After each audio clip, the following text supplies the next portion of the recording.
So hello guys, welcome to government prep desk. Banking sector की तरफ से एक बहुत ही अमेजिंग जॉब डेट निकल के आ रहा है और ये जॉब डेट अभी जस्ट 1 घंटे पहले निकल के आया है और यहाँ पे सभी फ्रेश कैंडिडेट्स को अप्लाई कर सकते हैं। Male and female both candidate के लिए जॉब बिल्कुल सुटेबल होने वाली है और यहाँ पे आप कहीं से भी बिलोंग करते हैं, इंडिया के किसी भी स्टेट किसी भी विलेज से बिलोंग करते हैं, आप यहाँ पे इसको अप्लाई कर सकते हैं। और यहाँ पे इसकी सबसे अच्छी बात मैं बताऊँ तो बल्क में हायरिंग हो रही है। 5,500 से ज़्यादा यहाँ पे वैकेंसीज निकाली गई हैं और यहाँ पे सभी टाइप के फ्रेशर्स यहाँ पे इसको अप्लाई कर सकते हैं। इसके अलावा वीडियो में मैं आगे डिटेल में प्रोवाइड करवाऊंगा आपको कि क्या यहाँ पे इसका सिलेक्शन प्रोसेस होने वाला है, क्या यहाँ पे इसकी क्वालिफिकेशन होने वाली है, क्या इसकी इंपॉर्टेंट डेट्स होने वाली है और यहाँ पे इसके रिगार्डिंग कब इसका एग्जाम होने वाला है, इसके एग्जाम के रिलेटेड आपको स्टडी मटेरियल में क्या क्या पढ़ना चाहिए, वो सारी चीज़ें मैं आपको प्रोवाइड करवाऊंगा। और इसके अलावा लास्ट प्रीवियस ईयर का इसका एग्जाम कैसा आता है वो सारी चीज़ें मैं आपको प्रोवाइड करवाऊंगा। तो वीडियो में लास्ट तक बने रहना, डिटेल में सारी चीज़ों को डिस्कस करेंगे और आप कर दीजिए इस वीडियो को लाइक। और इसके साथ आज की इस वीडियो को हम शुरू करते हैं, डायरेक्ट चलते हैं इसके नोटिफिकेशन के ऊपर। सो जैसा हम आप स्क्रीन पर देख सकते हैं, जो मेजॉरिटी ऑफ एग्जाम्स करवाती है बैंकिंग सेक्टर के सारे, उसी की तरफ से यहाँ पे जॉब डेट निकल के आया है, IBPS institute of banking and personal selection. ठीक है, यहाँ पे आपकी जो पोस्ट होने वाली है वो होने वाली है common recruitment process of officer scale 1, 2, 3 and officer assistant multipurpose. अब ये हमारी ऑफिस असिस्टेंट मल्टीपर्पज़ वाली जो पोस्ट है, ये इस पोस्ट को सभी कैंडिडेट यहाँ पे अप्लाई कर सकते हैं। इन वाली पोस्ट को भी आप यहाँ पे अप्लाई कर सकते हैं, बट ओनली व्हेन जब आपके पास यहाँ पे कुछ एक्सपीरियंस हो 1 साल 2 साल का। ये वाली टोटली फ्रेशर कैंडिडेट के लिए पोस्ट है और ये वाली थोड़ी एक्सपीरियंस वालों के लिए पोस्ट है। सो मैं सबसे रिक्वेस्ट करूँगा कि आप इस पोस्ट के लिए जाए, बहुत अच्छी सैलरी है और बहुत ईजी यहाँ पे इसका सिलेक्शन प्रोसेस भी रहने वाला है। ठीक है, सबसे पहले बात करते हैं यहाँ पे इसके इंपॉर्टेंट डेट्स के बारे में। तो यहाँ पे आप देख सकते हैं 7/6 यहाँ पे इसका नोटिफिकेशन आया, मतलब अभी जब मैं वीडियो बना रहा हूँ उससे जस्ट 1 घंटे पहले। और यहाँ पे इससे 27 जून तक यहाँ पे इसके फॉर्म की लास्ट डेट होने वाली है। सो मेक श्योर अगर इंटरेस्टेड है तो टाइम से इसके फॉर्म को अप्लाई कर लेना। ठीक है, इसका जो प्री एग्जामिनेशन होगा वो यहाँ पे आपका 22 जुलाई तक हो सकता है। ठीक है, और यहाँ पे इसका जो ऑनलाइन एग्जाम होगा फर्स्ट स्टेज का वो यहाँ पे अगस्त को होगा। ठीक है, मेंस एग्जाम जो यहाँ पे इसका होने वाला है वो सितंबर में होने वाला है और यहाँ पे आपको जो ऑफर लेटर दे दिया जाएगा वो यहाँ पे जनवरी 2025 तक दे दिया जाएगा। विच मीन्स यहाँ पे इसका जो प्रोसेस होने वाला है वो थोड़ा सा यहाँ पे ज़्यादा फास्ट होने वाला है। तो यहाँ आप अपनी प्रिपरेशन यहाँ पे कंप्लीट रखो। जस्ट यहाँ पे आप आज फॉर्म फिल करोगे, आपको पता भी लगेगा कल यहाँ पे एग्जाम आ जाएगा। तो थोड़ा यहाँ पे अपने प्रोसेस भी फास्ट रखना। ठीक है, इसके अलावा यहाँ पे डिटेल्स में बताइए कि कौन सी चीज़ कहाँ कहाँ यहाँ पे आपको देखने को मिलेगी। सो अगर यहाँ पे नोटिफिकेशन को डाउनलोड करके आप पढ़ते हो तो सारी चीज़ें यहीं से स्टडी कर लेना, देन डायरेक्ट वहीं पे स्विच हो जाना जो भी आप यहाँ पे पढ़ने वाले हो। इसके अलावा सारी चीज़ें मैं आपको प्रोवाइड कर ही रहा हूँ। ठीक है, अब यहाँ पे देखो यहीं पे नोटिफिकेशन के लिंक दे रखे हैं, click here to apply post for office assistant multipurpose और यहाँ पे click here to apply officer scale 1, 2, 3। ठीक है, तो आप यहाँ पे जिस भी पोस्ट के लिए अप्लाई करना चाहते हो उसके लिए आप यहाँ पे अप्लाई कर सकते हो। ठीक है, नेक्स्ट अब आगे यहाँ पे कंटिन्यू करते हैं, बात करते हैं उसके और इंपॉर्टेंट पॉइंट्स के बारे में। ये हमारे जो बैंक्स है जो इन्होंने कंपनीड हो रखे हैं इस IBPS के साथ, ये वो सारे बैंक है। फॉर एग्जाम्पल आंध्र प्रदेश ग्रामीण विकास बैंक, आंध्र प्रगति bank, Arunachal Pradesh rural bank. तो ये जितने भी बैंक्स आप यहाँ पे देख सकते हैं ये सारे इन्होंने बैंक ने पार्टिसिपेट किया है। विच मीन्स अगर आप यहाँ पे इसमें एग्जाम को क्लियर करते हो तो इनमें से आप यहाँ पे किसी बैंक में यहाँ पे रिक्रूट किए जाओगे। सारे बैंक से देख सकते हो, उनकी लोकेशंस देख सकते हो कि कहाँ कहाँ पे ये बैंक है, कहाँ पे उनका हेड ऑफिस है, किस स्टेट में है, क्या उनका लोकल लैंग्वेजेस है, वो सारी चीज़ें आप यहाँ पे स्टडी कर सकते हो। ठीक है, सो आपको यहाँ पे सारी डिटेल्स देखने को मिल जाएंगी। ठीक है, अब नेक्स्ट आगे बढ़ते हैं। यहाँ पे सिटीजनशिप की बात करें तो यहाँ पे इंडियन होने चाहिए। नेपाल भूटान के यहाँ पे जो रिफ्यूजी हैं वो भी यहाँ पे इसके फॉर्म को अप्लाई कर सकते हैं। ठीक है, अब बात करते हैं यहाँ पे आपकी पोस्ट की। तो यहाँ पे ग्रुप बी की यहाँ पे आपकी पोस्ट होने वाली है मल्टीपर्पज़ वाली। 18 से 28 साल यहाँ पे आपकी मैक्सिमम एज लिमिट रहने वाली है और इफ़ अगर यहाँ पे किसी की एज निकल चुकी है और अगर उसके पास यहाँ पे SC ST कैटेगरी का यहाँ पे या OBC कैटेगरी का उसके पास अगर यहाँ पे सर्टिफिकेट है तो उसको यहाँ पे 5 साल का या 3 साल का एक्स्ट्रा एज रिलैक्सेशन देखने को मिल जाएगा। ठीक है, नेक्स्ट आगे कंटिन्यू करते हैं।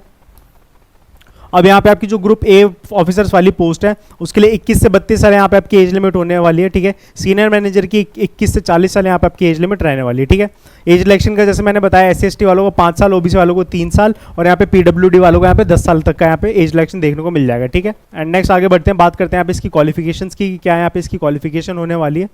क्वालिफिकेशन में आप यहाँ पे देख सकते हैं जो हमारी ऑफिस असिस्टेंट मल्टीपर्पज़ वाली जो पोस्ट है उसके लिए आपके यहाँ पे बैचलर डिग्री कंप्लीट होनी चाहिए किसी भी डिपार्टमेंट में। आपने यहाँ पे आप BA कर रखी है, BCom कर रखी है, या आपने BSc कर रखी है या BBA कर रखी है, कुछ भी यहाँ पे आपने कर रखा है। आपने अगर अपनी ग्रेजुएशन कंप्लीट कर रखी है आप यहाँ पे इसके फॉर्म को अप्लाई कर सकते हो और तो आप यहाँ पे इस पोस्ट के लिए अप्लाई कर सकते हो। ठीक है, इसके अलावा प्रोफेंसी इन लोकल लैंग्वेजेस, मतलब यहाँ पे आप जहाँ से भी अप्लाई कर रहे हो वहाँ की आपको लोकल लैंग्वेज पता होनी चाहिए, क्योंकि यहाँ पे आपकी जैसे कि आपकी पोस्टिंग अगर आप बंगाल से अप्लाई कर रहे हो तो बंगाल में होगी तो वहाँ की आपकी लोकल लैंग्वेज आनी चाहिए। तो आपको आपकी रीजनल लैंग्वेज की नॉलेज होनी चाहिए। ठीक है, इसके अलावा यहाँ पे डिजायरेबल में मांगा ये चीज़ वर्किंग नॉलेज ऑफ कंप्यूटर, ठीक है। ये डिजायरेबल में मांगा है, अगर आपके पास नहीं भी है तो भी चलेगा, बट अगर आपके पास नॉलेज है कंप्यूटर वगैरह की, आपको चलाना वगैरह सब कुछ अच्छे से आता है, तो आप यहाँ पे एक प्रेफर कैंडिडेट होने वाले हो, ठीक है। इसके अलावा officer assistant scale assistant manager की जो यहाँ पे आपकी पोस्ट है, इसके लिए भी कोई एक्सपीरियंस नहीं मांगा गया, नील यहाँ पे एक्सपीरियंस आप देख सकते हैं। सेम यहाँ पे अगर आपने बैचलर डिग्री कंप्लीट कर रखी है किसी भी डिपार्टमेंट में, आप यहाँ पे इसको अप्लाई कर सकते हो। इसके अलावा यहाँ पे आपका जो degree in agriculture, horticulture, forestry, veterinary science, actual engineering, agriculture marketing, यहाँ पे आपका टेक्नोलॉजी, मैनेजमेंट, लॉ, ये वाले जो कैंडिडेट्स होंगे यहाँ पे प्रेफरेंस वाले कैंडिडेट होंगे इस पोस्ट के लिए, ठीक है। अगर बैचलर डिग्री किसी में कंप्लीट है आप अप्लाई कर सकते हो इस पोस्ट के लिए, बट यहाँ पे जिनके पास ये डिग्री होगी उनको यहाँ पे ज्यादा प्रेफरेंस दी जाएगी। साफ साफ यहाँ पे इन्होंने मेंशन कर रखा है, preference will be given to the candidates having, ये सारी डिग्री जो भी इन्होंने मेंशन कर रखी है, ठीक है। इन अब बात करते हैं, आगे बढ़ते हैं कि इसके रिलेटेड क्या एग्जाम होने वाला है, क्या चीजें होने वाली है। इसके अलावा जो हमारी ये वाली पोस्ट है officer scale second general banking officer manager, इसके लिए 2 साल का एक्सपीरियंस मांगा गया है, ठीक है। स्पेशलिस्ट ऑफिसर की पोस्ट के लिए यहाँ पे 1 ईयर का एक्सपीरियंस मांगा गया है। तो अराउंड ये जितनी भी अभी यहाँ पे पेंडिंग पोस्ट है सबके लिए यहाँ पे 2 साल 5 साल का एक्सपीरियंस मांगा गया है। तो यहाँ पे इतना एक्सपीरियंस आपके पास नहीं होगा तो उन पोस्टों को हम यहाँ पे छोड़ते हैं और आगे कंटिन्यू करते हैं। बात करते हैं यहाँ पे कि आपका एग्जाम कैसे होगा, क्या क्या चीज़ें यहाँ पे आपसे पूछी जाएंगी, ठीक है। इसके अलावा अगर आप यहाँ पे इसके फॉर्म का अप्लाई करते हो तो यहाँ पे आपकी जो फीस होने वाली है 175 होने वाली है for SC ST OBC candidates, और यहाँ पे आपकी 850 फीस होने वाली है अगर आप यहाँ पे जनरल कैटेगरी से बिलोंग करते हो तो, ठीक है। अब आगे बढ़ते हैं, बात करते हैं यहाँ पे इसकी ऑनलाइन एग्जामिनेशन स्ट्रक्चर की कि कैसा यहाँ पे आपका एग्जाम होने वाला है, ठीक है, और क्या क्या चीज़ें आपको यहाँ पे पढ़नी पड़ेगी, ठीक है। ऑफिस असिस्टेंट मल्टीपर्पज़ की बात करें तो यहाँ पे आपका जो फर्स्ट एग्जाम होगा रीजनिंग और न्यूमेरिकल एबिलिटी का होगा, ठीक है। यहाँ पे नंबर ऑफ क्वेश्चन है यहाँ पे 80 होने वाले हैं इन टोटल, मैक्सिमम मार्क्स यहाँ पे आपको 80 मिलेंगे और 45 मिनट्स इसकी ड्यूरेशन होने वाली है, ठीक है। नेक्स्ट ऑफिसर स्केल 1 की बात करें तो सेम यहाँ पे आपके सब्जेक्ट रहने वाले और सेम यहाँ पे आपको टाइम, ड्यूरेशन और मार्क्स यहाँ पे आपको देखने को मिलेगा, ठीक है। आगे चलते हैं, बात करते हैं यहाँ पे इसकी मेन्स एग्जामिनेशन की। तो यहाँ पे आपका जो मेन्स एग्जामिनेशन होगा उसमें 5 सेक्शन में डिवाइड किया हुआ है, आपका reasoning, computer knowledge, general awareness, English knowledge, Hindi language और यहाँ पे आपको न्यूमेरिकल एबिलिटी, ठीक है। बोथ लैंग्वेजेस में आपको एग्जाम देखने को मिल जाएगा, ठीक है। 200 क्वेश्चन होंगे, 200 मार्क्स आपको मिलेंगे और 2 घंटे मिलेंगे इसको करने के लिए, ठीक है। सेम सब्जेक्ट्स आपके यहाँ पे जो रहने वाले ऑफिसर स्केल 1 के लिए रहने वाले, सेम सब्जेक्ट, सेम क्वेश्चन और सेम टाइमिंग ड्यूरेशन यहाँ पे आपकी रहने वाली है, ठीक है। अब नेक्स्ट आगे बढ़ते हैं। अब एक पॉइंट आता है कि इनको हम स्टडी कहाँ से करें, कहाँ से इनकी पढ़ाई करें जिससे हमारा ये सारी चीज़ें क्लियर हो जाएं, ठीक है। तो मैं टेलीग्राम में चैनल पे अपने में सारा पूरा सिलेबस स्टडी मटेरियल प्रोवाइड कर दूंगा, जहाँ से आप पूरा सिलेबस चेकआउट कर सकते हो, क्या क्या आपको पढ़ना है वो सारी चीज़ें आप देख सकते हो। अब अगर इनके रिगार्डिंग अगर आपको यहाँ पे कोई बुक्स वगैरह चाहिए ना कि हम किन बुक से पढ़ें, तो आई बटन में एक वीडियो अटैच कर रहा हूँ, उस वीडियो को देख लेना, आपको यहाँ पे पता लग जाएगी कि आपको यहाँ पे कौन कौन सी बुक्स यहाँ पे खरीदनी चाहिए। वैसे तो वो बुक्स वहाँ पे SSC की रिकमेंडेशन के लिए, बट अगर आप यहाँ पे reasoning, computer knowledge, general awareness ये सब पढ़ते हो तो यहाँ पे उन बुक्स से अगर आप पढ़ते हो तो आपकी यहाँ पे मास्टरी हो जाएगी उन सारे सब्जेक्ट्स में। सो अगर आपको यहाँ पे बुक्स रिकमेंडेशन चाहिए तो उस वीडियो को देख लेना, अगर आपको पूरा डिटेल सिलेबस चाहिए तो टेलीग्राम चैनल ज्वाइन कर लेना, वहाँ पे सारे सिलेबस अवेलेबल है, ठीक है। इसके अलावा लास्ट ईयर का, प्रीवियस ईयर का जो क्वेश्चन पेपर है वो भी यहाँ पे आपको अवेलेबल मिल जाएगा, तो उससे आप पता लगा सकते हो कि किस टाइप के क्वेश्चन आते हैं, क्या क्या चीज़ें होती हैं, सब यहाँ पे आपको एक आइडिया मिल जाएगा, ठीक है। नेक्स्ट अब आगे बढ़ते हैं, बात करते हैं, हमारी फर्स्ट स्टेज भी होगी, सेकंड स्टेज भी होगी, अब यहाँ पे थर्ड स्टेज में यहाँ पे आपका क्या होने वाला है, ठीक है। और यहाँ पे एक इन्होंने ये लिस्ट दे रखी है, आप इसको यहाँ पे देख सकते हैं। अब ये लिस्ट किस चीज़ की है, लिस्ट उस चीज़ की है कि यहाँ पे आंध्र प्रदेश में अगर यहाँ पे आपका एग्जाम सेंटर पड़ रहा है तो आपको इंग्लिश, हिंदी एंड तेलुगु आनी चाहिए। अरुणाचल प्रदेश में आपका सेंटर पड़ रहा है तो इंग्लिश और हिंदी, असम में पड़ रहा है इंग्लिश, हिंदी, आसामी, ठीक है। बेसिकली जहाँ से भी आप यहाँ पे फॉर्म अप्लाई कर रहे हो और जहाँ पे आपका एग्जाम सेंटर पड़ता है वहाँ की लोकल लैंग्वेज यहाँ पे आपको आनी चाहिए। सो दैट्स वाई यहाँ पे लोकल लैंग्वेज में भी आपका यहाँ पे जो एग्जाम है वो अवेलेबल रहेगा, ठीक है। सो ये सारी लोकेशन उन्होंने बता रखी है, आप यहाँ पे चेकआउट कर सकते हो, ठीक है। अब ये सारे जो डिटेल बताई हुई है वो अदर एग्जाम के लिए बताई हुई है जो यहाँ पे एक्सपीरियंस वाले पोस्ट की ली थी, ठीक है। अब नेक्स्ट आगे बढ़ते हैं, हम बात करते हैं कि हमारी थर्ड स्टेज में क्या होने वाला है, ठीक है।